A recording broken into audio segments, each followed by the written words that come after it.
Hello everyone. So after determining the measurement model from SmartPLS4, you have to write the result section. So here is the result section that I have given a sample.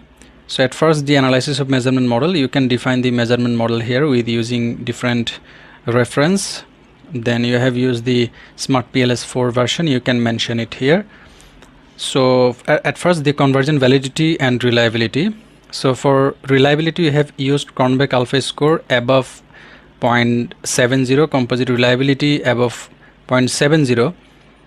After that, we use factor loading above 0.708 and average variance extracted above 0.50 for determining the convergent validity.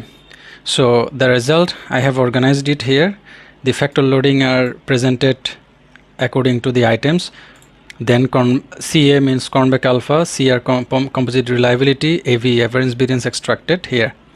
So you can see that I have mentioned here, all the Cronbach alpha and composite reliability value are above 0.70, and all the factor loading above 0.708, and all the average variance extracted 0.50. Thereby convergent validity and reliability of our construct has been established. So factor loading are above 0.708 considered acceptable. Then average variance extracted 0.50 or higher, it means that latent construct is responsible for 50% or more of the variance in the observed variables. That means the variance in the observed variables, the amount of variance in the observed variables explained by the latent construct, its associated latent construct is denoted by AV. That means on an average, say for example 0.876, it means that on around 87.6% variance in the observed variable is explained by this perceived usefulness.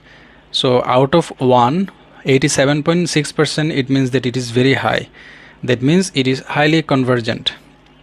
Thereby you can write it like this.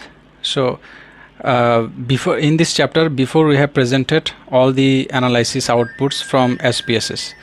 Now we have presented the analysis of the measurement model. At first, the convergent validity and reliability, and now we are left with another validity which is called discriminant validity.